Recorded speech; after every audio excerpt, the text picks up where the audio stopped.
Bismillahirrahmanirrahim. Assalamualaikum warahmatullahi wabarakatuh.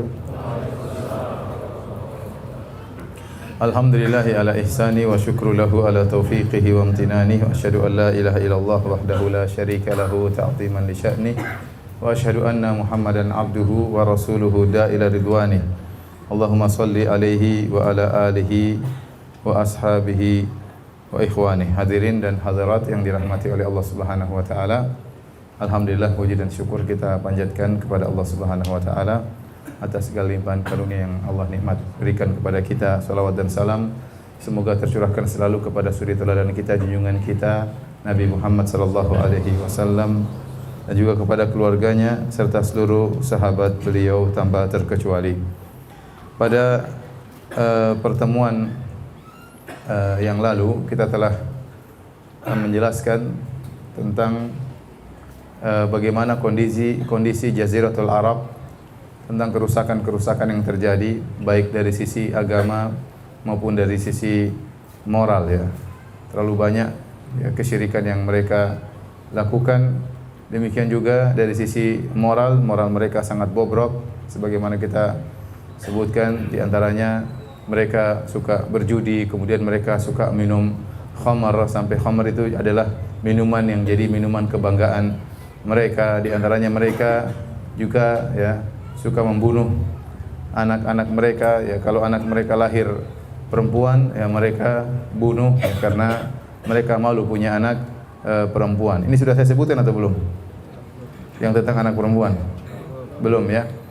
Jadi di antara jahiliyah mereka ya, kalau mereka punya anak perempuan lahir, maka mereka lakukan dua perkara. Mungkin mereka langsung kuburkan hidup-hidup, atau dibiarkan untuk hidup sampai umur sekitar 7 tahun, 8 tahun baru kemudian dikubur hidup-hidup. Ini yang Allah Subhanahu wa taala sebutkan dalam Al-Qur'an, wa idzal mau'udatu su'ilat bi ayyi dzambin qutilat ya. Yaitu tatkala al-mau'udah, yaitu anak perempuan yang dikubur, dibunuh tanpa dosa ya, bi ayyi dzambin qutilat, atas dasar dosa apa mereka dibunuh. Allah Subhanahu wa taala juga sebutkan, wa idza busyira ahaduhum bil untha dhalla wajhuhu muswaddan wa huwa kadhim yatawara minal qaumi min su'i ma busyira bihi ayumsikuhu ala hunin am yadussuhu fit turab. Kalau diberi kabar kepada mereka bahwasanya anaknya adalah anak wanita, maka wajah mereka pun ya marah ya, kemudian malu ya. Yatawaru minal qaumi min su'i ma busyira bihi, maka dia pun sembunyi dari kaumnya.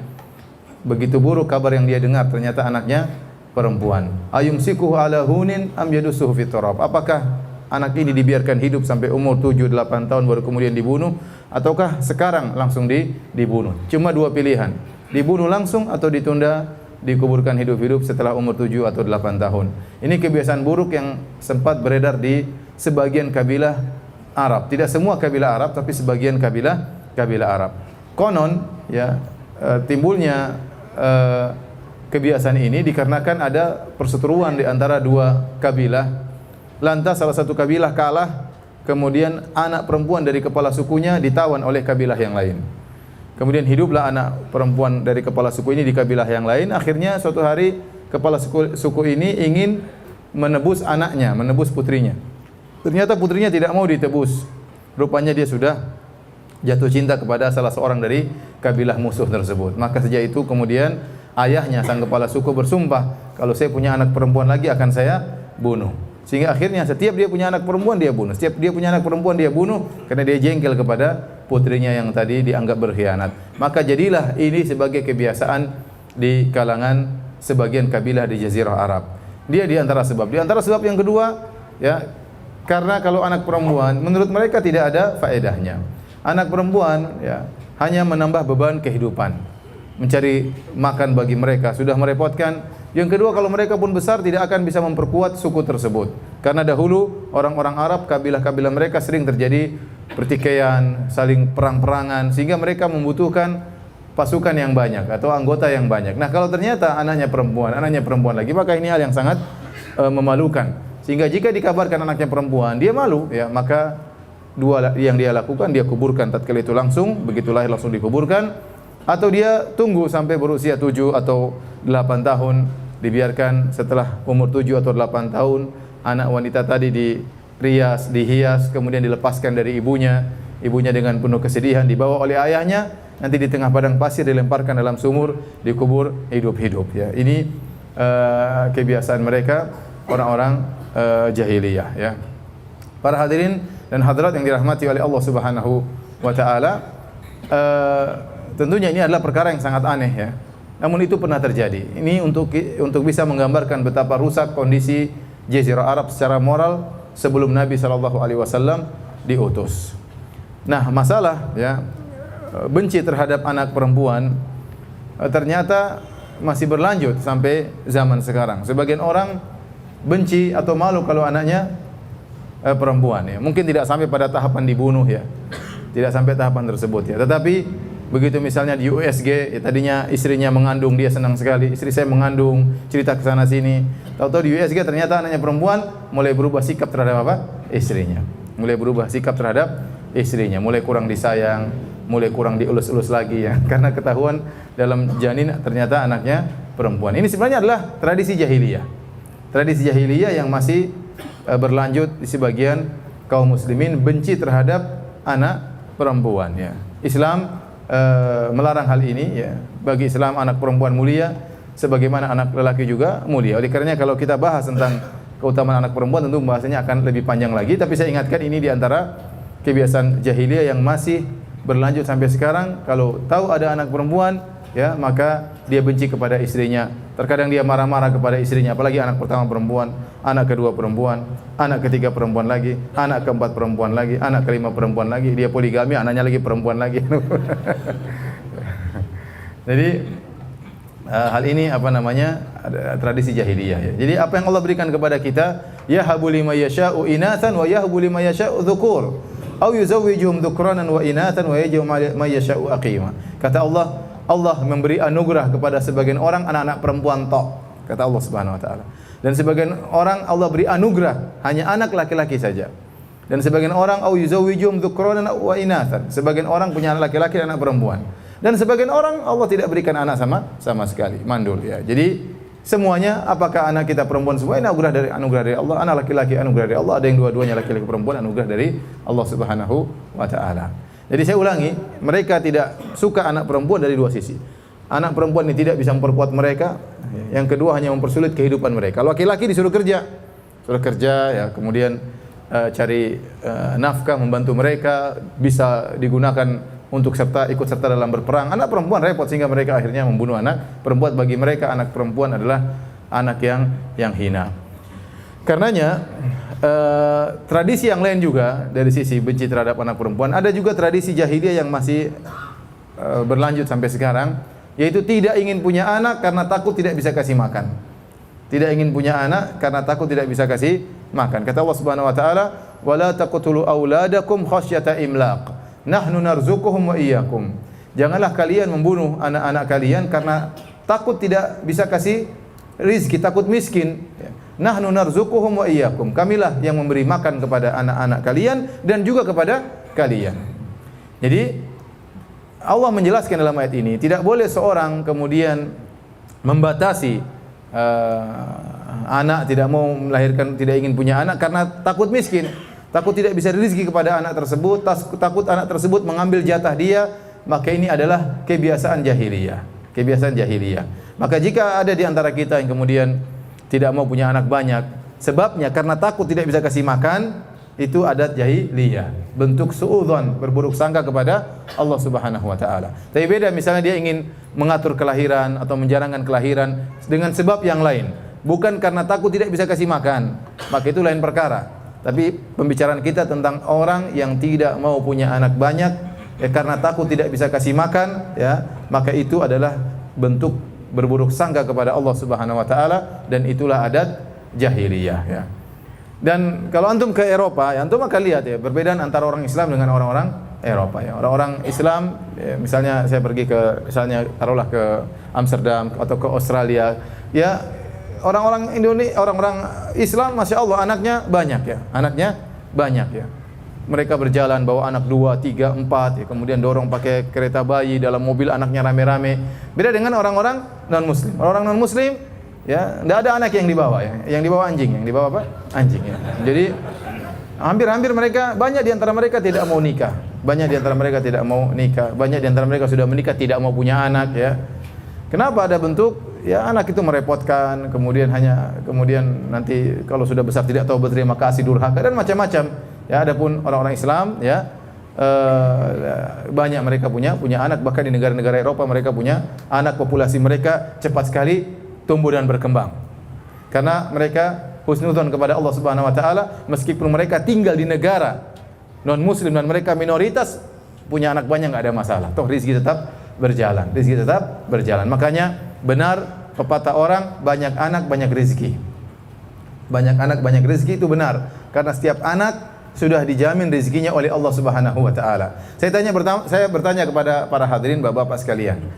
Coba kita bandingkan kondisi kita tatkala kita masih belum punya anak dengan setelah punya anak. Lebih banyak rezeki kita tatkala masih bujangan atau setelah punya anak? Terus coba bandingkan lagi. Waktu punya anak 2 dengan punya anak 5 ya. Rezekinya lebih banyak mana? Punya anak 2 atau punya anak 5? 5. Benar atau tidak? Benar. Maka benar kaidah tersebut, banyak anak banyak rizki. Allah yang berfirman, nahnu narzuquhum wa iyyakum. Kami yang beri rizki kepada mereka, yaitu anak-anak dan juga kepada kalian. Karena kita punya anak, Allah akan beri rizki melalui kita. Tentunya kita harus berusaha. Kita harus berusaha ya. Jadi banyak anak banyak rizki. Saya tidak bilang banyak istri banyak rizki ya, itu kaidah lain ya. Kaidah yang sedang saya bahas, banyak anak banyak rizki, dalilnya jelas dalam Al-Quran. Makanya kalau ada orang yang kemudian protes ya, istrinya punya anak perempuan kemudian dia marah-marah, kita bilang itu ada jahiliyah ya. Kemudian perempuan kenapa disalahkan? Kalau dia punya anak perempuan yang diomelin istrinya, punya sikap berubah terhadap istrinya. Istrinya tidak punya salah sama sekali. Dia hanyalah sawah atau ladang yang ditanam oleh sang suami, yang taruh bibit suami. Kemudian suami yang taruh bibit, suami yang nyiram, tahu-tahu keluarnya perempuan yang dimarahin ladang dan sawahnya. Ini salah ya. Bibitnya berarti yang bermasalah, bukan apa? Bukan ladang dan sawahnya. Ini terkadang sebagian laki tidak logis tatkala dia lihat anaknya perempuan, seakan-akan istrinya yang merupakan sumber kesalahan. Baik, hadirin dan hadirat yang dirahmati oleh Subhanahu wa taala, di antara kerusakan moral mereka, mudah sekali mereka terjadi peperangan, mudah sekali di antara mereka terjadi peperangan. Sampai ada suatu peperangan namanya Harbul Basus.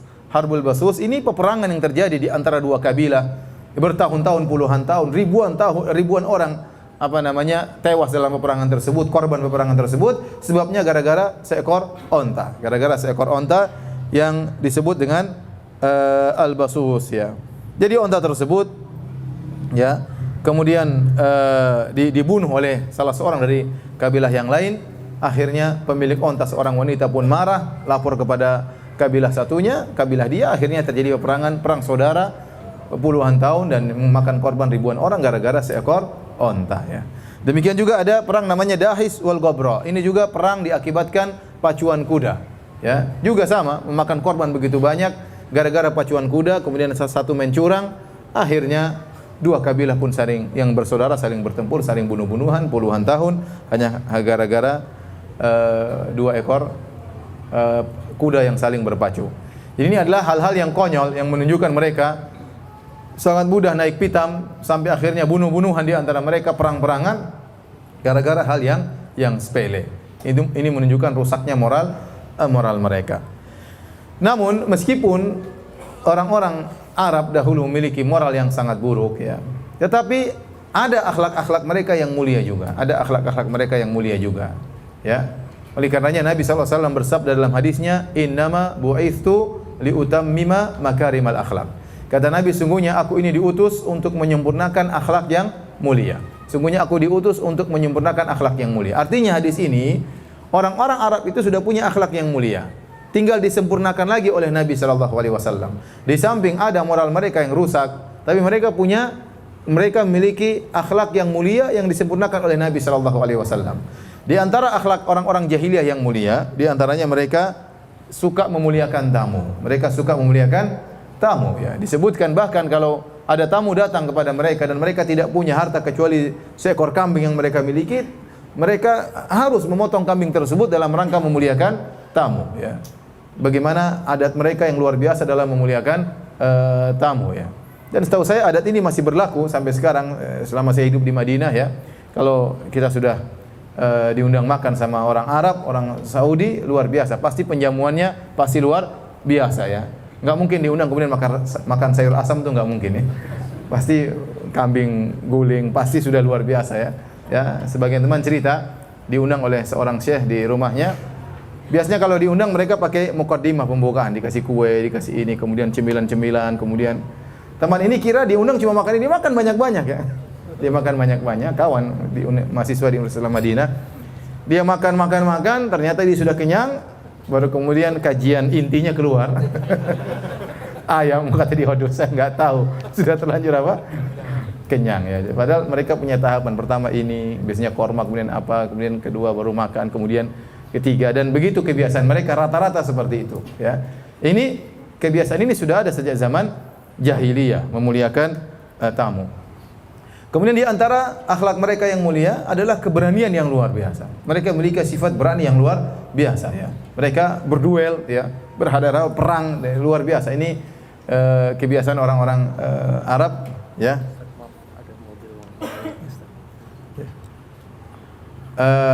Mohon maaf, ada pengumuman pemilik mobil Honda Freed, ya, BWMQ harap dipindahkan menghalangi mobil mau keluar. Diulangi, pemilik mobil Honda Freed BWMQ harap dipindahkan menghalangi mobil yang mau keluar. Tolong diperhatikan, ya. Okay. Di antara sifat mereka yang mulia juga adalah setia kawan. Mereka sangat setia kawan. Makanya kalau kita baca tentang sejarah mereka tentang setia kawan, luar biasa, ya. Contoh, ada seorang kafir namanya Abul Bakhtari. Abul Bakhtari ini adalah orang kafir yang dia pernah menolong Nabi waktu Nabi SAW ada masalah waktu di kota Mekah sebelum Nabi pindah ke Madinah. Ya, dia punya jasa kepada Nabi SAW. Ya, sesama orang-orang Quraisy dia membantu Nabi SAW bukan karena Islam tapi karena sesama orang-orang Quraisy. Dan Nabi ingat betul jasanya. Tatkala terjadi perang Badar, Abul Bakhtari berada dalam pasukan orang-orang musyrikin. Maka Nabi ingatkan kepada para sahabat, kalau kalian bertemu dengan Abul Bakhtari, maka jangan bunuh dia. Sungguhnya dia pernah berjasa kepadaku begini dan begini. Terjadilah peperangan, akhirnya orang-orang musyrikin kalah dalam perang Badar. Akhirnya para sahabat mendapati Abul Bakhtari bersama dengan salah seorang kawannya, sama-sama musyrik, 2 orang. Akhirnya tatkala dilawan, kalahlah mereka berdua. Akhirnya mereka berkata kepada Abul Bakhtari, Nabi SAW menyuruh engkau untuk tidak boleh dibunuh. Kau selamat. Kami akan membunuh kawanmu. Kata Abul Bakhtari, kalian selamatkan juga kawan saya, kalau tidak bunuhlah kami berdua. Subhanallah. Maksudnya ini orang musyrik, ya. Tapi dia setia kawan, ya. Akhirnya dia dibunuh juga sama para sahabat karena dia bilang kami berdua selamat atau kami berdua mati. Karena tidak ada pilihan bagi para sahabat, akhirnya dua-duanya dibunuh oleh para sahabat. Maksud saya dalam kondisi yang sangat genting ini pun dia tetap setia kawan. Dan ini adalah sifat yang mulia yang ada di orang-orang Arab meskipun di zaman jahiliyah, ya.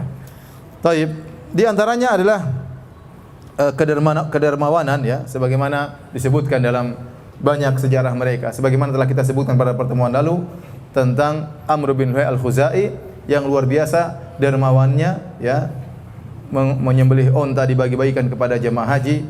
Dermawan luar biasa. Contoh yang lain adalah Ibnu Jud'an. Ibnu Jud'an adalah seorang yang juga sangat dermawan, ya. Selalu memberi makan kepada fakir miskin, selalu, ya, menjamu tamu. Sampai-sampai Aisyah radhiyallahu taala pernah bertanya, "Ya Rasulullah, Ibnu Jud'an, ya, kana yasilur rahim, kana yut'imu ta'am, kana yaqir dhaif, hal yanfa'uhu dzalik?" Kata Aisyah, "Ya Rasulullah, Abdullah bin Jud'an waktu di zaman jahiliyah suka menjamu tamu, suka memberi makan kepada fakir miskin, suka menyambung silaturahmi. Apakah bermanfaat amal solehnya tersebut, wahai Rasulullah?" Kata Nabi SAW, lam yakul yauman qat rabbi ghufirli khati'ati yaumaddin. Seluruh perbuatannya tidak bermanfaat, kata Nabi, karena dia tidak bertauhid. Dia tidak pernah berkata dalam satu waktu pun, ya Rabbku ampunilah dosa-dosaku. Ya, jadi dia tidak percaya kepada hari kiamat. Maka kebaikan dia tidak ada manfaatnya menurut Nabi SAW. wasallam. Ya. Kenapa? Karena dia meninggal dalam kondisi musyrik. Demikian juga ada seorang namanya Hatim At-Ta'i. Hatim At-Ta'i punya anak namanya Adi bin Hatim. Adi bin Hatim dulu Nasrani, kemudian dia masuk Islam. Dan ayahnya Hatim At-Ta'i terkenal orang yang sangat dermawan. Maka Adi bin Hatim bertanya kepada Nabi, "Wahai Rasulullah, bagaimana dengan ayahku Hatim? Dahulu dia sering menjamu tamu, sering begitu dermawan beri makan kepada fakir miskin." Maka apa jawaban Nabi SAW?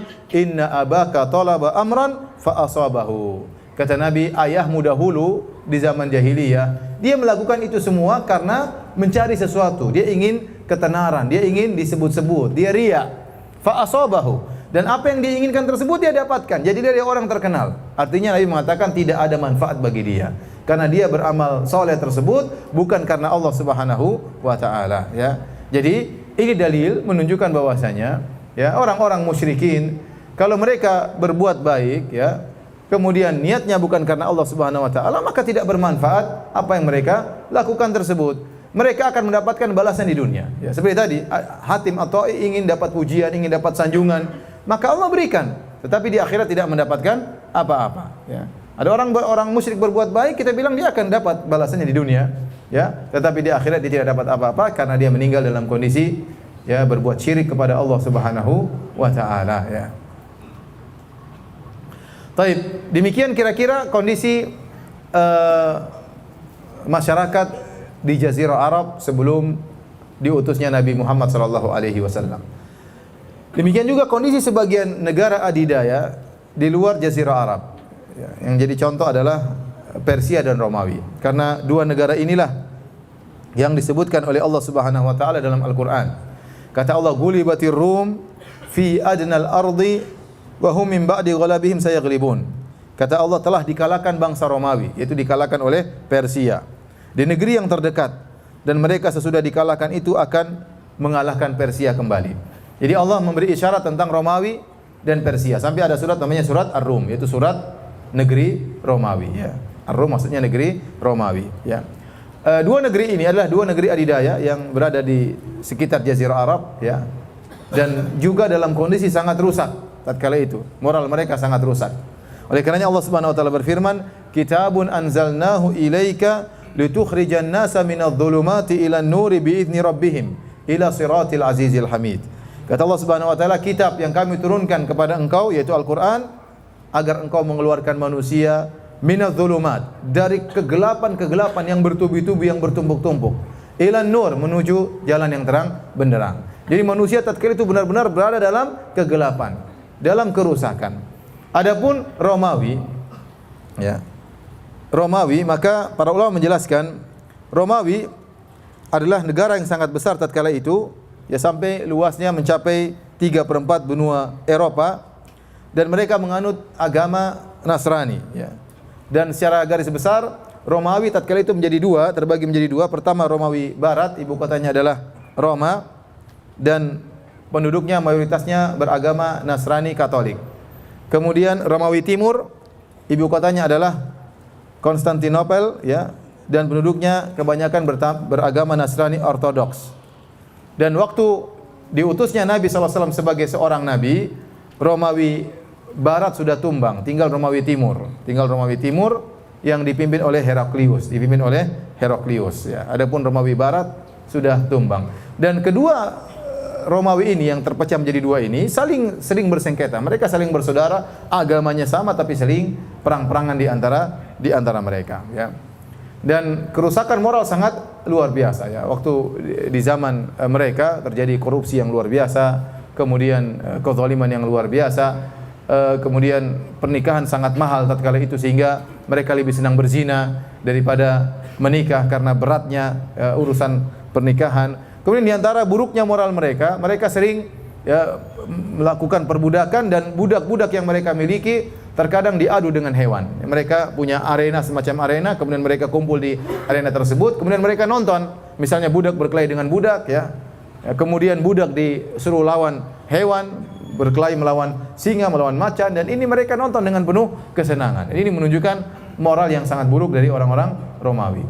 Ya, demikian juga orang Persia. Orang Persia juga moral sangat buruk. Saking buruknya moral orang-orang Persia sehingga pernikahan maharim, pernikahan sesama saudara menjadi hal yang biasa di kalangan mereka. Seorang kakak menikah dengan adiknya, anak menikah dengan ibunya, anak menikah dengan tantenya, bapak menikah dengan putrinya sendiri. Ini hal yang biasa dilakukan oleh orang-orang Persia, dan ini menunjukkan akhlak mereka yang di puncak keburukan ya. Karena masalah menikah sesama saudara, semua orang akan menolak hal tersebut, baik beragama maupun tidak beragama. Tapi tatkala mereka sampai pada tingkat yang sangat buruk ini, terjadi pernikahan sesama saudara, ini menunjukkan moral mereka yang sangat bobrok. Kenapa mereka menyembah api? Karena mereka menyembah api. Tidak ada aturan dalam diri mereka. Adapun Nasara masih ada aturannya. Ya, atau agama lain terkadang masih ada kitab sucinya, masih ada aturannya. Adapun para penyembah api, ya, orang-orang Majusi, tidak ada aturan bagi mereka. Sehingga akhirnya kebobrokan mereka sampai pada tingkatan ini. Dan ini benar-benar dipraktekkan oleh raja mereka. Ya, sampai disebutkan Yazdajir II menikah dengan putrinya. Dia menikah dengan putrinya sendiri. Kemudian akhirnya terjadi masalah, mungkin permasalahan rumah tangga. Kemudian terjadi KDRT, akhirnya putrinya dibunuh ya. Dibunuh oleh bapaknya sendiri setelah dia menikahi putrinya. Rusak luar biasa ya. Kemudian mereka juga secara akidah rusak. Mereka meyakini bahwasanya raja mereka keturunan Tuhan, ada darah ketuhanan ya. Sehingga atau darah dewa mereka. Sehingga kalau mereka bertemu dengan sang raja, ya, harus dari jarak yang jauh. Tidak boleh udara yang keluar dari mulut mereka sampai kepada sang raja. Seakan-akan udara yang keluar dari mulut mereka adalah najis, tidak boleh menyentuh sang raja. Harus ada jaraknya, tidak boleh dekat-dekatan. Ini keyakinan mereka berlebih-lebihan kepada raja-raja mereka. Ini menggambarkan bagaimana rusaknya kondisi alam semesta sebelum Nabi diutus. Karenanya dalam Sahih Muslim, Nabi SAW bersabda, Innallaha nazara ila ahlil ardi. Sungguhnya Allah melihat kepada penghuni bumi. Famaqatahum arabahum wa ajamahum. Maka Allah murka kepada mereka semua, baik orang Arab maupun selain Arab. Illa baqaya min ahlil kitab. Kecuali tinggal segelintir ahlul kitab yang masih berada di atas tauhid. Sehingga rusak, benar-benar rusak tatkala itu. Jadi Allah mengutus Nabi SAW di puncak-puncaknya kerusakan, di puncak-puncaknya kesyirikan, di puncak-puncak rusaknya moral. Baru kemudian Allah utus Nabi SAW sebagai orang yang mengeluarkan manusia dari zulumat ila nur, dari kerusakan, dari kehitaman, dari kegelapan yang bertumbuk-tumbuk menuju cahaya yang terang benderang. Hanya sedikit yang masih berada di atas kebenaran. Makanya Nabi mengatakan illa baqaya min ahlil kitab, kecuali segelintir ahlul kitab yang masih tersisa, yang masih berada di atas agama yang benar. Contohnya seperti Waraqah ibnu Naufal, ya, dan sebagian orang-orang yang masih berada di atas agama Hanafiyah. Mereka tidak berbuat kesyirikan, meskipun mereka tinggal di Jazirah Arab, meskipun terjadi penyembahan terhadap berhala luar biasa, mereka tetap tidak berbuat kesyirikan. Namun mereka hanya sedikit. Nabi mengatakan baqaya, tersisa dari ahlul kitab yang masih mentauhidkan Allah Subhanahu wa taala, adapun yang lain berada dalam kesyirikan. Taib hadirin dan hadirat yang dirahmati oleh Allah Subhanahu wa taala. Kita lanjutkan pembahasan kita. Belum lahirnya Nabi, insyaallah Nabi lahir minggu depan ya. Sekarang belum ya. Pertemuan berikutnya insyaallah baru kita bahas tentang lahirnya Rasulullah sallallahu alaihi wasallam. Sebelum lahirnya Nabi Muhammad sallallahu alaihi wasallam, ada peristiwa yang sangat besar pula yang dikenal dengan peristiwa kisah tentara bergajah yang Allah sebutkan dalam Al-Qur'an dalam surat Al-Fil. Dalam surat Al-Fil. Kata Allah Subhanahu wa taala, "Alam tara kaifa fa'ala rabbuka bi ashabil fil?" Tidakkah engkau memperhatikan apa yang telah diperbuat oleh Rabbmu kepada pasukan bergajah? Alam yaj'al kaidahum fi tadlil. Bukankah Allah telah menjadikan makar mereka yang ingin menghancurkan Ka'bah sia-sia, gagal. Wa arsala alaihim tayran ababil. Lantas Allah mengirim kepada mereka burung yang berkelompok-kelompok. Tarmihim bihijaratin min sijil. Masing-masing burung tersebut membawa sebuah kerikil batu yang panas yang kemudian dilemparkan kepada mereka. Faja'alahum ka'asfim ma'kul. Maka jadilah pasukan tentara bergajah tersebut jadi seperti daun-daun yang dimakan oleh ulat ya. Daun kalau sudah dimakan oleh ulat kan jadi hancur, lebur karena digigitin oleh ulat. Taib. Bagaimana kisah ini dan apa hubungannya dengan lahirnya Nabi sallallahu alaihi wasallam? Kisah ini ya sebabnya sebagaimana dijelaskan oleh Al-Imam Ibnu Katsir dalam tafsir surat Al-Fil. Antum bisa merujuk kepada kitab tafsir Ibnu Katsir dalam tafsir surat Al-Fil. Jadi ada seorang namanya Abraha. Abraha ini tinggal di Yaman, di Son'a. Dan dia ini dari Abraha, dari pengikut Najasyi ya. Dari Habasyah. Abraha ini bukan orang Arab, tapi dia orang berkulit hitam dari Habasyah, Ethiopia, dan dia adalah anak buahnya Najasyi. Najasyi adalah nama raja di negeri Habasyah. Dan Raja Najasyi atau negeri Habasyah beragama Nasara. Sehingga walak mereka, loyalitas mereka kepada orang-orang Romawi, orang-orang Nasara. Sehingga Habasyah beragama Nasara. Nah, Abraha adalah utusan dari Najasyi yang menguasai kota Yaman di Son'a. Anak buahnya yang ditugaskan untuk mengurus Son'a. Nah, Abraha ini ingin cari muka kepada Najasyi atau ingin cari muka kepada Heraklius yang beragama Nasrani, maka dia punya ide ingin bikin gereja yang sangat besar. Dia juga jengkel sama orang-orang Arab yang tiap tahun pergi berhaji ke kota Mekah, kemudian tawaf di Ka'bah, kemudian melaksanakan haji ya di Mina, Arafah, sehingga dia ingin membuat sesuatu yang bisa menandingi Ka'bah. Akhirnya dia bangunlah sebuah gereja yang sangat besar. Gereja tersebut dinamakan dengan gereja Al-Qullais. Al-Qullais disebutkan oleh para ulama diambil dari kata Qalansuwah yang artinya songkok. Kenapa gereja tersebut sangat tinggi? Itu tinggi di zaman tersebut, sehingga kalau orang melihat ujungnya, songkoknya jatuh. Orang kalau melihat ujungnya, songkoknya bisa apa? Jatuh. Maka disebut dengan gereja Al-Qullais, gereja songkok ya, saking tingginya. Akhirnya dia buat gereja tersebut sebagai tandingan bagi Ka'bah. Apa yang dilakukan oleh Abraha ini dengar oleh seorang Arab dari Kinanah, orang Quraisy. Dia dengar, kata dia ini kurang ajar mau nyanyi Ka'bah ya. Maka dia berjalan dari Jazirah Arab, dia pergi menuju ke Son'a untuk cari gara-gara. Maka dia pun masuk ke dalam tempat ibadah tersebut di malam hari, kemudian dia buang air kecil, buang air besar di situ, dia kotori tempat tersebut ya. Setelah itu dia pergi, kemudian di pagi hari Abraha mendapati gereja atau tempat ibadah yang dia bangga-banggakan tersebut ternyata telah didapati kotoran di situ, ternyata kotoran Arab di situ. Orang Quraisy. Maka dia jengkel. Jadi mungkin dia punya intel sehingga ketahuanlah ternyata yang beol di situ ternyata orang Quraisy datang dari jauh-jauh cuma mau beol di situ ya. Akhirnya dia jengkel, maka dia pun membawa pasukan yang banyak untuk menyerang Ka'bah. Dan di antara pasukannya dia bawa, ada yang mengatakan dia bawa 12 ekor gajah, ada yang mengatakan dia bawa 8 ekor gajah. Dan orang-orang Arab, Jazirah Arab tidak pernah melihat gajah sebelumnya. Jadi pasukan yang menakutkan, ada makhluk besar seperti itu, ya, kalau injak orang bisa langsung tewas, ya. Kemudian menyerang mereka. Jadi hal ini sangat menakutkan kabilah-kabilah Arab. Maka berangkatlah Abraha, ya, bersama pasukannya ditemani dengan 12 ekor gajah atau 8 ekor gajah. Kenapa dia bawa gajah sampai 12 atau 8 ekor tersebut? Dibawa rantai, maksud dari Abraha, nanti 12 ekor gajah tadi membuat rantai di Ka'bah kemudian dicungkil. Jadi bukan dilepasin satu-satu batunya, tidak. Tapi niat Abraha untuk melingkarkan rantai di Ka'bah kemudian dicungkil oleh 12 ekor gajah tersebut. Intinya demikian. Ya. Mulailah berjalanlah Abraha bersama 12 ekor gajah tersebut. Pimpinan gajah namanya Mahmud. Namanya siapa? Mahmud. Ada yang namanya Mahmud di sini? Jangan tersinggung, hanya sekedar kesamaan nama tidak menunjukkan hakikat yang sama. Mahmud nama yang bagus, terpuji. Ya, mereka dahulu juga biasa menamakan hewan-hewan mereka dengan nama-nama tertentu. Intinya pimpinan gajah namanya apa?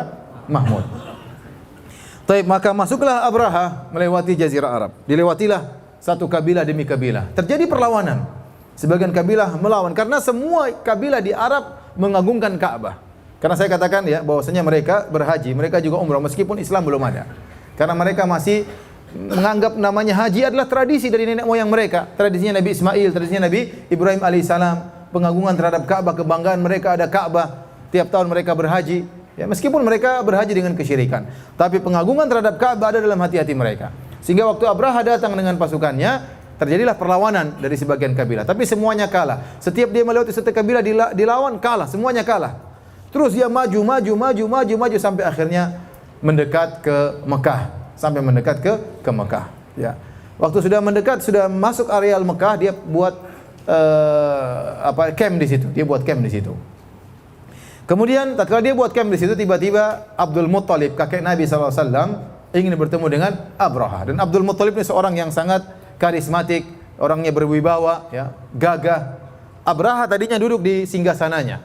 Waktu dibilang ada tamu yang bertemu dengan dia, ternyata Abdul Muttalib, dia lihat Abdul Muttalib, dia seorang yang hitam, ya. Tentunya dibandingkan dengan mungkin Abdul Muttalib yang gagah keren, maka dia pun menghormati Abdul Muttalib. Tadinya dia duduk di singgasana, akhirnya dia turun di bawah, duduk di permadani supaya sederajat dengan Abdul Muttalib karena dia melihat karismatik Abdul Muttalib yang luar biasa. Sehingga dipersilakan untuk berbicara. Ternyata waktu berbicara dengan Abdul Muttalib bilang kepada Abraha, "Wahai Abraha, engkau telah mengambil 200 ekor ontaku, kembalikan 200 ekor ontaku."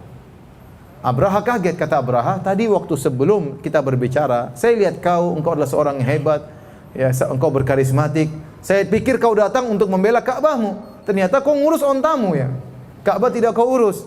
Maka Abdul Muttalib mengatakan, "Inni ana rabbul ibil, wa inna lil baiti rabban sayamna'uhu." Saya adalah pemilik onta, kembalikan onta saya. Ka'bah sudah ada pemiliknya sendiri, itu urusan pemiliknya. Ya.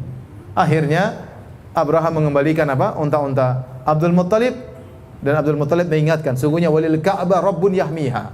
Sungguh Ka'bah itu memiliki pemilik yang akan menjaga Ka'bah. Maka Abraha dengan sombongnya berkata, "Makana liyamtani aminni." Dia tidak bisa mencegahku. Pemilik Ka'bah itu tidak akan bisa mencegahku. Maka Abraha melanjutkan perjalanannya membawa pasukan bergajah. Apa kata Abdul Muttalib waktu mendengar Abraha mengatakan dia tidak bisa mencegahku? Kata Abdul Muttalib, "Anta wadak, itu urusanmu, itu urusanmu." Kemudian Abdul Muttalib segera balik pulang ke Ka'bah, kemudian berdoa kepada Allah Subhanahu wa taala. Maka Abraha melanjutkan perjalanannya.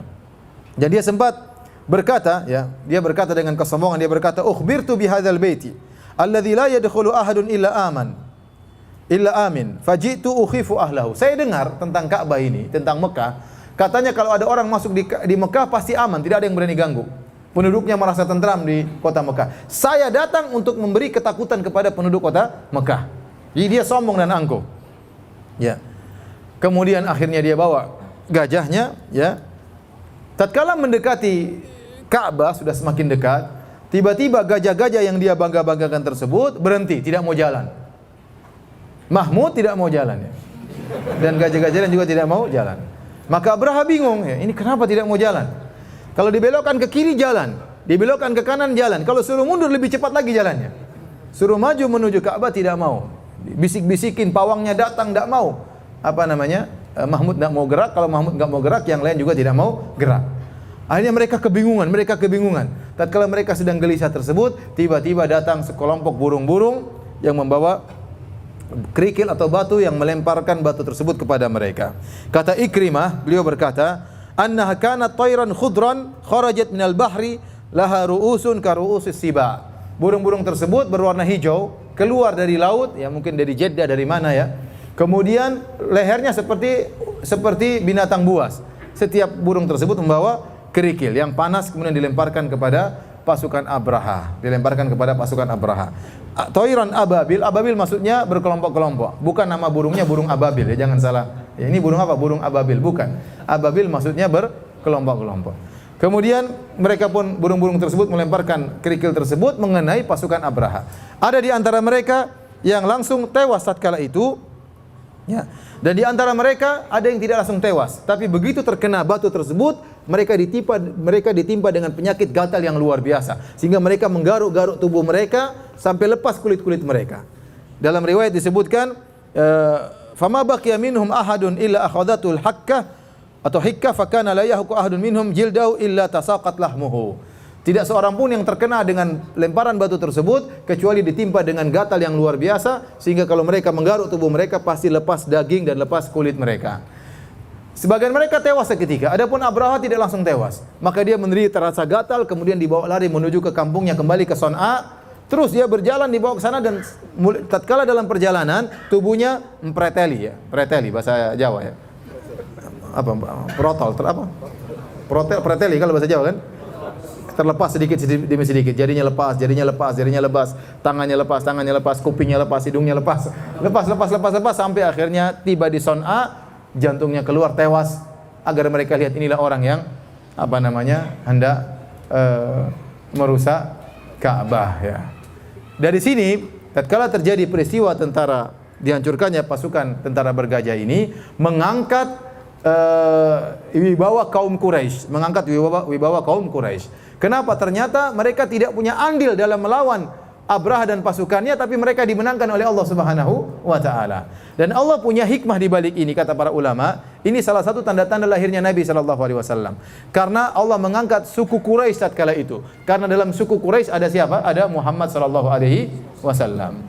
Jadi dia diangkat suku Quraisy bukan karena Quraisynya, tetapi karena di situ akan lahir seorang anak namanya Muhammad sallallahu alaihi wasallam. Sehingga tatkala itu orang-orang kabilah-kabilah Arab seluruhnya semakin mengagungkan orang-orang Quraisy. Kata mereka, lihat Allah Subhanahu wa taala membela mereka tanpa ada perlawanan sama sekali dari mereka untuk melawan tentaranya Abraha. Hadirin dan hadirat yang dirahmati oleh Allah Subhanahu wa taala, inilah kisah ya menjelang lahirnya Nabi sallallahu alaihi wasallam, karena Nabi lahir di tahun gajah.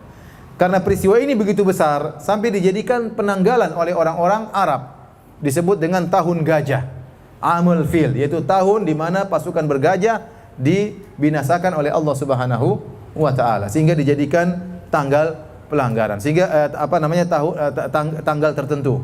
Sehingga kalau ada orang lahir disebutkan dalam sejarah, oh, orang ini lahir 2 tahun sebelum tahun gajah. Oh, orang ini lahir 5 tahun setelah tahun gajah. Jadi peristiwa ini benar-benar terjadi. Kenapa saya sebutkan hal ini? Karena sebagian dari agama-agama lain berusaha untuk mengingkari kisah ini. Jawabannya, kisah ini benar-benar terjadi. Dalam Al-Quran disebutkan, bahkan dalam puisi-puisi orang-orang jahiliyah mereka sebutkan tentang kisah ini. Bahkan dijadikan sebagai tahun penanggalan. Sehingga seorang kalau lahir dikatakan 2 tahun setelah peristiwa bergajah, atau 3 tahun setelah peristiwa bergajah, atau lahir tatkala peristiwa tentara bergajah dihancurkan oleh Allah Subhanahu wa taala. Ini menunjukkan kejadian ini pernah ada. Tatkala mereka dilempar oleh kerikil, kata Allah, faja'alahum ka'asfim ma'kul. Jadilah mereka seperti daun yang dimakan oleh ulat. Tadi yang disebut tubuh mereka terputuskan, terlepas sedikit demi sedikit. Taib, demikian para hadirin dan hadirat yang dirahmati Allah Subhanahu wa taala. Insyaallah setelah salat Isya ada sesi tanya jawab. Wallahu taala alam bissawab. Bismillahirrahmanirrahim. Alhamdulillah, salatu wassalamu ala Rasulillah wa ala alihi wa sahbihi wa wala. Para hadirin dan hadirat yang dirahmati oleh Allah Subhanahu wa taala, kita masuk pada sesi kedua tentang tanya jawab ya. Adapun pertanyaan yang pertama ya. Assalamualaikum warahmatullahi wabarakatuh. Ustaz, apa benar kondisi pemerintah Arab Saudi saat ini sedang menuju ke zaman jahiliyah dengan dibuatnya peraturan baru, dilegalkan dan diberi kebebasan untuk akhwat menggunakan hijab, tidak lagi berwarna hitam, akhwat bisa menonton bioskop dan pertandingan sepak bola dan sebagainya. Jazakallahu khairan wa barakallahu fik. Arab Saudi setahu saya ya adalah satu-satunya negara yang dibangun di atas undang-undang Al-Quran dan Sunnah, satu-satunya ya. Tentunya tidak sempurna, ada kekurangan. Di sana juga ada perseteruan, ada orang-orang yang belajar di luar kemudian kembali ke Arab Saudi, memiliki pemikiran liberal dan yang lainnya. Tapi secara umum ulamanya tetap ulama di atas manhajus salaf, dan mereka tidak ragu-ragu untuk menyatakan suatu haram kalau haram atau halal adalah suatu yang halal ya. Tapi tentunya ada kekurangan-kekurangan, namun kekurangan tersebut tidak sebagaimana digembar-gembar oleh berita-berita seakan-akan dibuka bioskop di mana-mana. Itu tidak benar ya. Ada sebagian kota, mungkin di Riyadh, yang setahu saya di Riyadh dibuka ya, ada. Itu tidak ingkari ya. Memang itu ada dan itu kesalahan ya. Kemudian misalnya ada sebagian wanita ikut nonton bola, itu benar ya. Ada sebagian tidak rame-rame seperti digembar-gemborkan. Bahkan kemarin sempat diketahui ternyata wanita yang berpose ikut nonton bola, dia wanita yang sama dalam acara-acara nonton bola yang lainnya ya. Mereka itu saja orang-orangnya, sehingga mereka ingin menjadikan suatu hal yang seakan-akan sudah tersebar di Arab Saudi. Sampai sekarang contohnya Arab Saudi membolehkan wanita untuk menyetir mobil, dan itu memang secara syariat tidak ada larangan. Tetapi toh di Madinah pun tidak ada wanita nyetir mobil. Artinya secara aturan boleh, tapi mereka tidak mengerjakan. Intinya secara umum tidak ada namanya tempat perzinahan, tidak ada tempat minum khamar. Masih menurut saya adalah masih negara yang terbaik, karena satu-satunya negara yang dibangun di atas undang-undang Al-Qur'an dan sunnah, ya. Oleh karenanya para qadhinya, para hakimnya adalah ahli dalam syariah.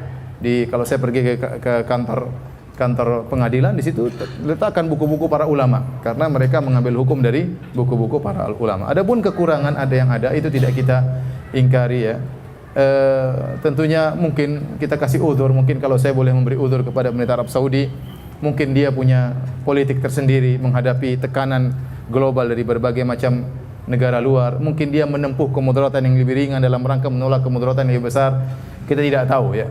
Tapi kalau kita bilang ada kekurangan, ada kekurangan. Kita tidak mengatakan Arab Saudi adalah negara yang maksum, ya. Negara yang juga punya kekurangan, ya, dengan berbagai macam kondisi sekarang, tapi kelebihannya masih terlalu banyak. Wallahu alam bisawab. Adapun mengatakan negara Arab Saudi sedang menuju jahiliyah, ini agak berat, ya. Ini perkataan yang sangat berat. Kalau dia sedang menuju jahiliyah, yang lain semua jahiliyah berarti kalau begitu. Kalau dia sedang menuju jahiliyah, berarti yang ada sekarang semuanya di zaman jahiliyah. Adapun mengatakan sekarang kita di zaman jahiliyah, tidak bisa, tidak gampang mengatakan kalimat seperti itu, sementara Islam berkembang di mana-mana, bahkan di negara Eropa juga Islam mulai berkembang. Kemudian kita mengatakan ada negara menuju jahiliyah, agak berat. Ya, namanya pertentangan, perdebatan antara kebenaran kebatilan ada di mana-mana, bahkan di Arab Saudi, ya. Ulama begitu banyak mengatakan haram, tiba-tiba ada satu orang nyeleneh mengatakan oh itu enggak apa-apa, enggak pakai jilbab. Itu yang diangkat-angkat oleh media. Padahal di sana tidak ada seperti itu. Cuma satu orang ini yang keluar di media kemudian digembar-gemborkan. Ya, contoh seperti kemarin pernyataan sebagian ulama, ya, Syekh Abdullah Al-Mutlaq mengatakan tidak harus memakai jilbab gaya Saudi, dan itu benar. Kita orang Islam tidak harus memakai jilbab gaya Saudi, pakai abaya. Abaya itu baju yang diletakkan di atas sehingga kainnya langsung begini, ya. Jadi kain diangkat ke atas, taruh di atas kepala. Itu gaya berjilbab orang-orang Arab. Kata dia tidak harus memakai abaya model orang Arab. Diterjemahkan oleh sebagian media sosial, dia menyatakan tidak harus pakai jilbab. Aneh kan?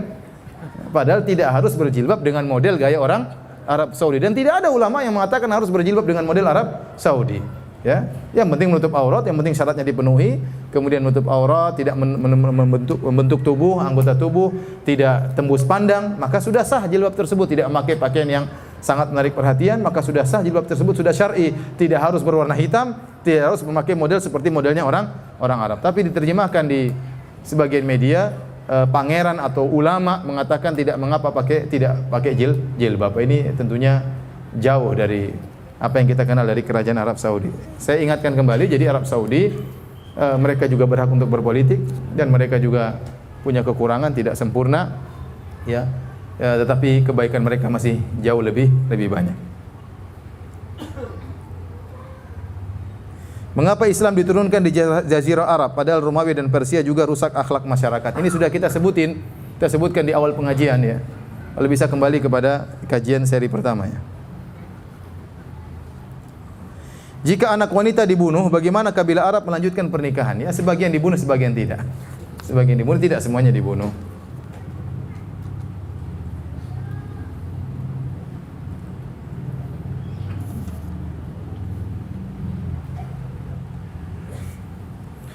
Apakah adat di Indonesia yang mana dalam pernikahan mematok mahar dan resepsi yang besar dan bermewah-mewahan termasuk kerusakan moral, dan mohon nasihatnya? Ini mungkin enggak nikah-nikah karena kemahalan mahar. Sebenarnya masalah mahar, ya, tidak ada patokan dalam Islam berapa mahar, bebas-bebas, ya. Bebas, tetapi yang paling berkah adalah yang paling aisruhunna mu'na, yang paling mudah acara nikahnya. Ada namanya walimah, dianjurkan, bahkan sunnah kata Nabi, aulim walau bisyah, bikinlah walimah meskipun hanya menyembelih seekor kambing. Ini berarti Nabi mengisyaratkan walimah, karena pernikahan adalah suatu perkara yang sangat menggembirakan. Bertemunya seorang laki dengan wanita, ini ibadah yang mulia. Kemudian perlu diiklankan agar semua orang tahu, memacu yang lain juga untuk menikah. Dengan mudahnya pernikahan akan menghalangi banyak terjadinya penyakit-penyakit sosial. Maka ini perkara yang perlu disyukuri dengan adanya walimah. Tetapi tatkala walimah tersebut dijadikan ajang untuk bangga-banggaan, untuk sombong-sombongan, maka kesombongan dibenci dalam syariat. Kesombongan dibenci dalam syariat dalam hal apapun. La yadkhulul jannata man kana fi qalbihi mithqalu dzarratin min kibr. Tidak masuk surga orang dalam hatinya ada kesombongan meskipun dalam sebesar apa? Meskipun sekecil zarrah, dalam hatinya ada kesombongan meskipun sekecil zarrah. Apa kesombongan itu dalam hal walimah, dalam hal ilmu, dalam hal jabatan, dalam hal yang lain. Kalau sudah walimah dijadikan ajang sombong-sombongan, pamer-pameran, maka ini tentunya tidak diperbolehkan dalam Islam. Tadi sebelum Nabi Muhammad sallallahu alaihi wasallam diutus, umatnya sudah berhaji. Apakah sama syariat berhajinya di zaman itu dengan hajinya di zaman Rasulullah? Orang-orang jahiliyah mereka berhaji. Mereka juga ada ke Mina, mereka juga ada ke Arafah, mereka juga lempar jamarat. Tetapi ada bid'ah dan ada syirik yang mereka campurkan dalam haji mereka, ya. Di antaranya bid'ah yang dilakukan oleh orang-orang Quraisy. Orang-orang Quraisy khusus. Jadi Arab itu banyak kabilahnya. Di antaranya kabilah Quraisy, kabilah yang paling top. Selain itu banyak kabilah-kabilah yang lain. Orang-orang Quraisy kalau mereka berhaji pada tanggal 9 Dzulhijjah, yaitu pada hari Arafah, mereka tidak wukuf di Arafah, tapi mereka wukufnya di Muzdalifah. Mereka tidak mewukuf di Arafah. Adapun suku-suku yang lain mereka wukuf di padang Arafah. Kenapa? Karena kata orang-orang Quraisy, kami adalah dari orang-orang suci. Bagaimana kami penduduk negeri haram, kami harus keluar ke tanah halal. Tanah Arafah itu tanah halal. Tanah Arafah itu tanah halal. Jadi boleh berburu, boleh matain dahan. Adapun Mina dan Muzdalifah tanah haram. Sementara aturan dalam haji, kalau seorang wukuf di padang Arafah tanggal 9, harusnya wukufnya di padang Arafah, dan padang Arafah tanah halal. Nah, orang-orang Quraisy mereka punya bid'ah, kata mereka, kami ini penghuni tanah haram. Kami tidak pantas untuk keluar ke tanah halal. Sehingga mereka pun tatkala 9 Dzulhijjah mereka wukufnya di Muzdalifah, bukan di Arafah. Contohnya mereka berhaji tapi mereka tatkala talbiyah ada syiriknya. Kata mereka, labbaik Allahumma labbaik, labbaik la syarika labbaik illa syarikan huwa lak tamliku wa malak. Kata mereka, labbaik Allahumma labbaik, ya Allah kami penuhi panggilanmu, ya Allah tidak ada syarikat bagimu illa syarikan huwa lak tamliku wa malak, kecuali syarikat yang kau izinkan, syirik yang boleh, yang kau menguasainya dan dia tidak menguasai apa-apa. Jadi mereka hajinya ada, tetapi mereka ada bid'ah dan ada kesyirikan. Contoh sebagaimana mungkin saya belum jelaskan, tapi di antaranya mereka kalau datang tawaf, mereka mau umrah, mau tawaf di Ka'bah, mereka meyakini baju yang mereka pakai ini enggak boleh digunakan untuk tawaf. Kenapa? Karena baju yang mereka pakai ini adalah baju untuk maksiat. Mereka merasa hina kalau tawaf di Ka'bah pakai baju yang pernah mereka gunakan untuk maksiat. Sehingga mereka kalau sampai ke Ka'bah, mereka ingin tawaf, mereka cari baju baru atau mereka pinjam baju dari orang-orang Quraisy penduduk setempat. Kalau tidak ada, maka mereka tawaf dalam kondisi telanjang. Mereka tawaf dalam kondisi telanjang dalam rangka karena mereka yakini baju yang mereka bawa ini pasti sudah pernah digunakan untuk maksiat, tidak pantas untuk digunakan tawaf di rumah Allah Subhanahu wa taala. Itu bid'ah.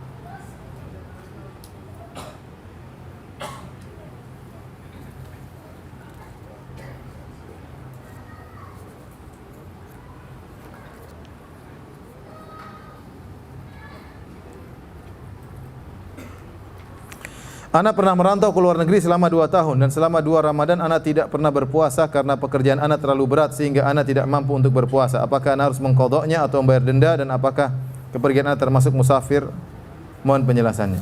Kalau seorang ternyata dia punya kewajiban dan tidak bisa dia tinggalkan mencari nafkah, ya, seperti orang-orang yang kerja di negara kafir, dia minta cuti enggak dikasih cuti dan dia perlu untuk bekerja, ya, untuk nafkah anak istrinya misalnya, dan dia bekerja. Kalau dia ternyata tidak mampu, maka dia boleh berbuka. Dia boleh berbuka, tapi dia berusaha untuk berpuasa. Dia berusaha untuk berpuasa. Kalau sudah tidak mampu, maka dia berbuka, ya. Dan dia berusaha berpuasa di waktu yang lain, di bulan yang lain dengan mengqadhanya. Karena dia berhalangan, ya. Karena dia berhalangan, ya. Namun saya anjurkan sebagian orang yang harus mencari nafkah di negara kafir, kalau ternyata sampai terhalangi ibadahnya kepada Allah Subhanahu wa taala, maka bumi ini luas. Ardullahi wasi'ah, bumi ini luas, cari rezeki di tempat yang lain. Saya pernah ditanya waktu mengisi pengajian lewat online orang-orang teman-teman di New York. Mereka bertanya, "Ustaz, saya bekerja kemudian saya dilarang salat." Saya bilang, "Tinggalkan kerjaan itu, ya. Tinggalkan kerjaan itu. Tidak ada basa-basi dalam hal ini. Cari pekerjaan yang lain, ya." Semua pekerjaan begitu, tinggalkan New York. Ngapain kerja di sana kalau nggak bisa salat, ya. Ya, para sahabat dahulu kenapa disuruh berhijrah dari Mekah menuju kota Madinah? Karena mereka di Mekah tidak bisa beribadah kepada Allah. Alam takun ardullahi wasi'ah fatuhajiru fiha. Kata Allah, bukankah bumi Allah luas kalian bisa berhijrah? Ngapain memaksa menetap satu tempat yang kita tidak bisa beribadah kepada Allah Subhanahu wa taala?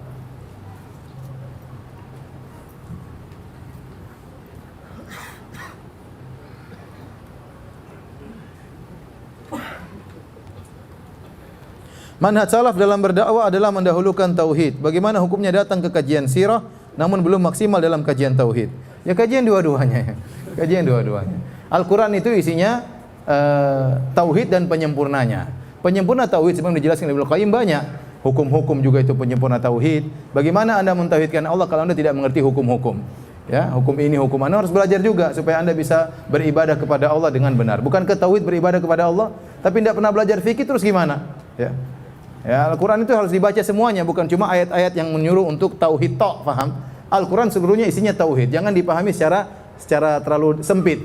Bahwasanya namanya ngaji tauhid harus tauhid tok. Tidak ya.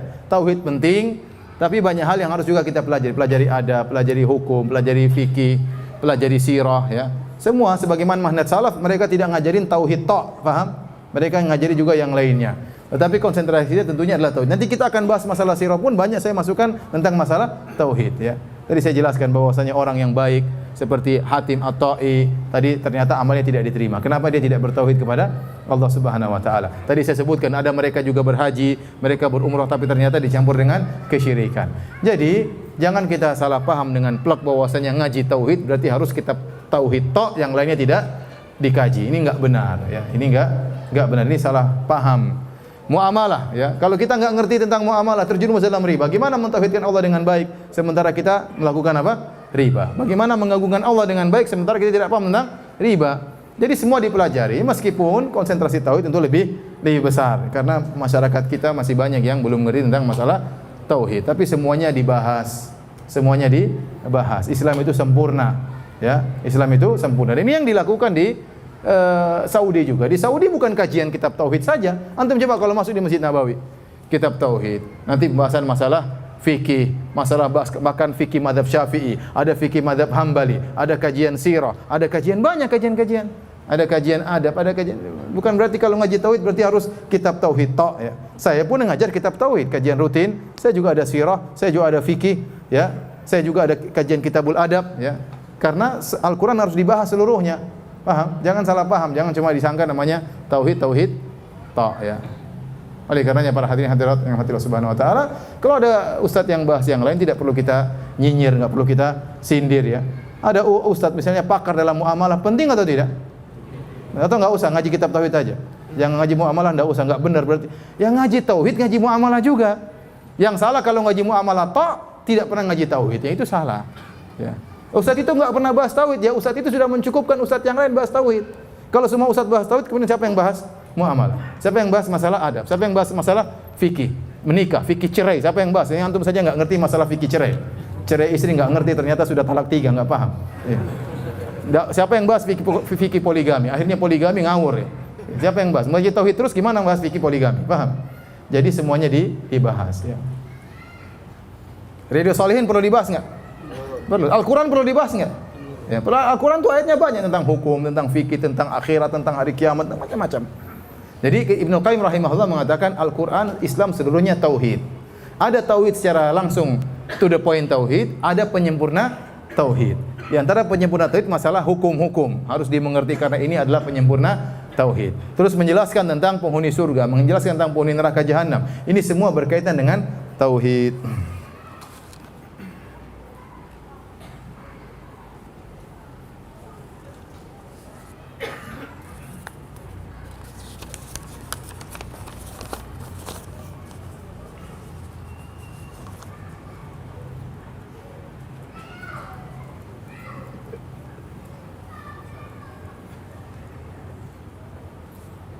Bagaimana jika kedatangan tamu saudara dekat sepupu namun datang di malam hari yang seharusnya waktu kita untuk istirahat? Apakah kita sebaiknya tetap menjamu saudara kita yang datang dengan sebaik-baiknya atau kita sampaikan kepada dia kalau datang berkunjung jangan malam hari? Ya kalau bisa yang kedua baik, kamu boleh berkunjung. Kalau bisa jangan malam hari, saya sudah tidur. Tapi qadarullah ternyata dia datang dia cari kereta ekonomi hanya tiba jam 2 malam, ya sudah, mau apa lagi ya? Kita mengertilah. Ya, dia datang dari jauh-jauh ke Jakarta, nggak ada tempat bernaung, kalau dia mau ke hotel, ya mungkin tidak sampai derajat wajib kita menjamunya, tetapi kita berusaha lah, namanya saudara, apalagi ada kerabat, ya kita jemput, sisihkan waktu, ya kemudian kita taruh di kamar, bilang maaf saya tidur dulu ya, besok kita ketemu lagi, ya nggak usah ngobrol kemudian ngobrol malam ya, ngobrol tahajud ya jangan. Sudah kita taruh dia tidur, kita juga tidur, nanti subuh ketemu lagi ya, nggak apa-apa insya Allah, sekali-sekali nggak ada masalah. Kalau tiap hari dia bertamu malam hari, usir aja ya. Gimana mengganggu rumah tangga orang?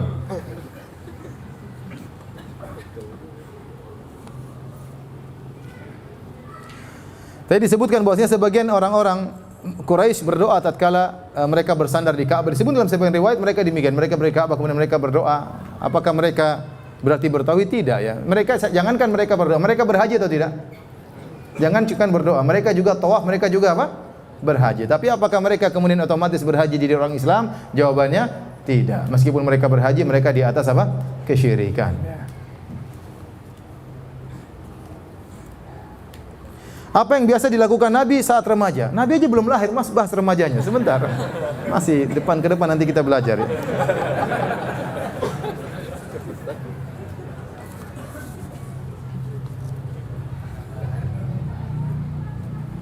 Ustadz mohon nasihatnya untuk seorang yang suka kecewa apabila realita tidak seperti yang bisa dia ekspektasikan, yang mereka ekspektasikan. Apa ekspektasi? Saya nggak paham.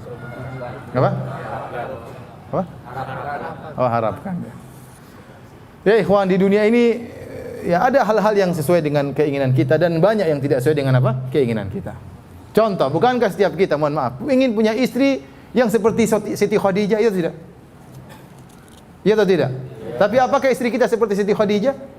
Enggak, ternyata terkadang Siti Khadijah, terkadang Siti ini, terkadang Siti Wulandari. Tidak semua sesuai dengan harapan kita. Bukankah semua wanita ingin suaminya seperti Nabi Muhammad SAW?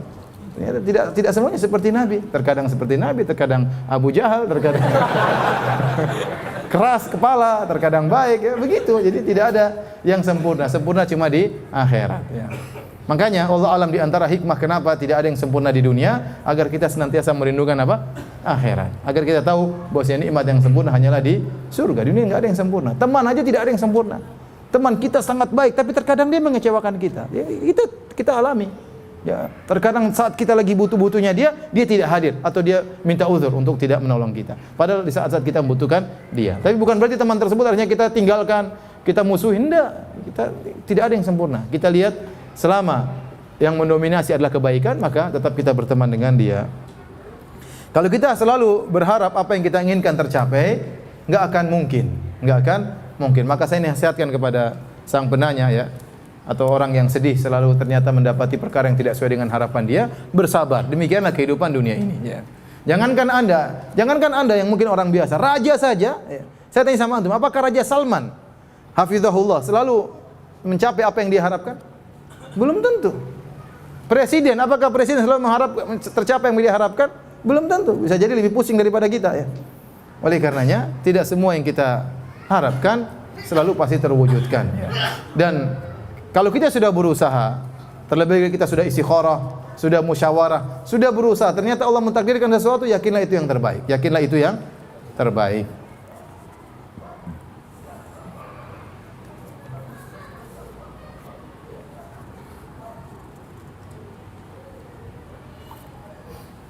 Apakah termasuk futur orang yang malas menuntut ilmu di bangku kuliah, tapi sangat semangat menuntut ilmu agama?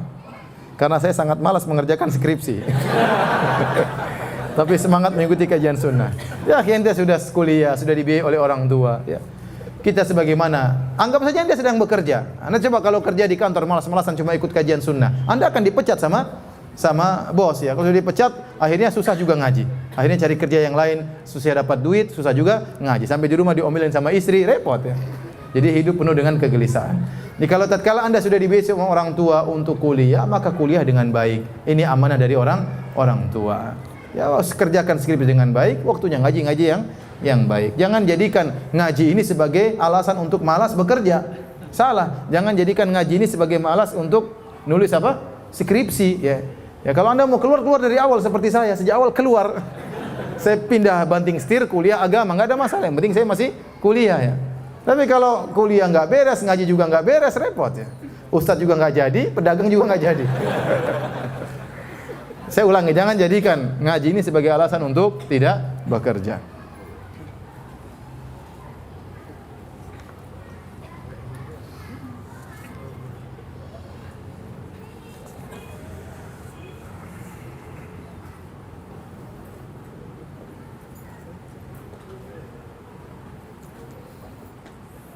Dalil zulumat ilan nur, dari kegelapan menuju cahaya. Sering dipakai oleh kaum sufi untuk menyebarkan syubhat mereka tentang jika beraliran sufi maka akan melihat cahaya Allah dan bertemu dengan Allah dalam mimpinya. Yang nantinya mereka sambungkan dengan arti syahadat, aku bersaksi, artinya wajib melihat. Apakah bagaimana membantah syubhat tersebut? Ya, tidak ada ya yang memahami dari kalangan para ulama namanya aku bersaksi itu harus apa? Harus melihat. Yang dipersaksikan bukan melihat Allah. Aku bersaksi tiada Tuhan yang disembah kecuali apa? Allah. Jangan dipotong-potong ya. Paham? Saya bersaksi bahwasanya Allah itu ada misalnya. Saya bersaksi akan hal itu. Jadi yang disaksikan bukan melihat Allah, tapi yang disaksikan Allah sebagai apa? Tuhan. Paham? Coba syahadah la ilaha illallah artinya apa sih? Asyhadu an la ilaha illallah. Aku bersaksi bahwasanya tidak ada yang berhak disembah kecuali apa? Allah. Bukan aku bersaksi melihat. Ini sufi tidak tahu bahasa Arab, paham? Bersaksi itu bukan artinya apa? Melihat. Kalau bahasa Indonesia menyaksikan, iya benar. Jadi dia mau nafsirkan la ilaha illallah bahasa Arab dengan bahasa apa? Indonesia. Ini ngawur. Seperti inilah kejahilan. Gara-gara kejahilan akhirnya timbul yang seperti ini. Ya.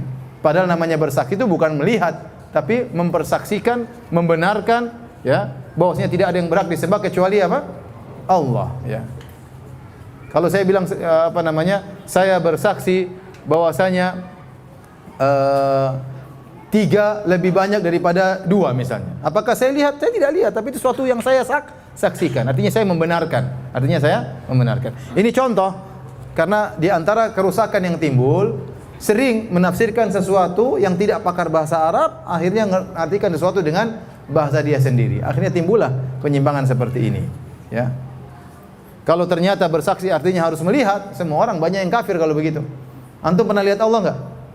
Berarti syahadah ente enggak beres. Ya. Berarti belum benar. Berarti banyak orang kafir, bahaya seperti ini. Ini pemahaman yang sesat.